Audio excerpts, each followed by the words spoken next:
Amerikaning Nyu-York shahrida Nyu-York Uyg'ur yig'ini nomidagi faoliyatlar doirasida Xitoy bosh konsulxonasi oldida alohida bir faoliyat o'tkazildi. Xitoy konsulxonasining temaga soya tushirish apparati orqali hosil qilingan so'zlar Sharq Turkistondagi yig'ilish lagerlariga diqqatni tortdi. Rasmlarda oilalar Xitoyning yig'ilish lagerlariga qamalgan oilalarning faryodi anglitiladigan uchurlar berildi. Uyg'ur faoliyatchilar va chet ellik Sharq Turkiston do'stlari Xitoyga qarshi kurashni qo'llaydigan uchurlarni yo'llashdi.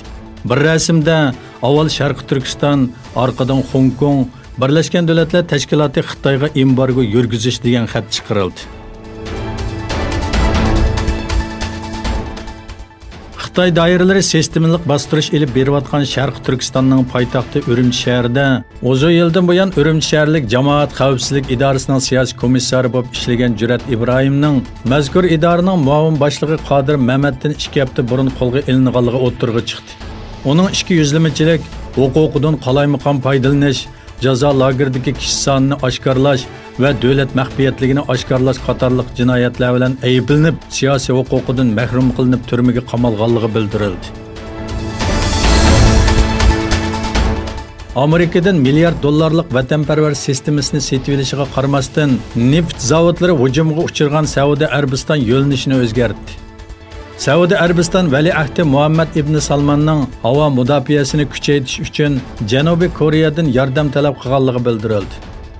Saudiya Arabiston davlat neft shirkati Aramco'ga tava 2 zavod Husaylarning hujumiga uchirgandan keyin Saudiyada havo mudofaa sistemamiz yetarsizmi degan savolni o'ttirg'i chiqardi.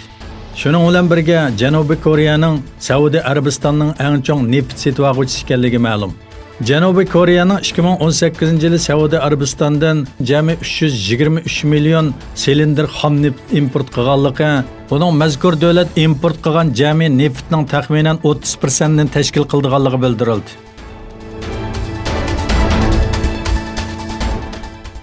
Rossiyaning Sibiriya rayonidagi bir virus tadqiqot markazida maydonga kelgan portlashda virus tarqab ketganligi ilgari surildi. Novosibirsk rayoniga joylashgan Kolostovo shahridagi Vektor davlat biotexnika tadqiqot markazida qurilish asnosida gaz portlash yuz berdi. Rossiya taratqullari sababi texnicha noma'lum bo'lgan bu portlash haqida Rossiya tekshirish komitetining tekshirish boshlaganligi bildirildi. Dunyoda Ebola, vabo va chechak kesli viruslari saqlangan o'rinlardan biri bo'lgan bu tadqiqot markazidagi portlashda virus tarqab ketganligi ilgari surilmoqda. Yana bir tarafdan Rossiya doiralari bu virusning hayotga xavf yetkamaydiganligini bildirdi.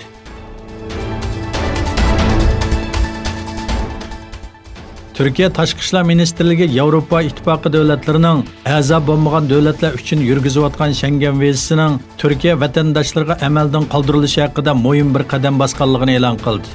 Tashqi ishlar ministri yordamchisi bu vaqtda e'lon qilgan bayonotda Cumhur raisi farmoni bilan vatandoshlarimizga Schengen rayonida vizasiz sayohat qilish muddatini oshiramiz, munosabatli organlarning qatnashishi bilan oxirgi 6 shartni o'rinlashimiz ham islohot musofamizni jonlantirdi, ham vizasiz sayohatga yo'l ochadi dedi.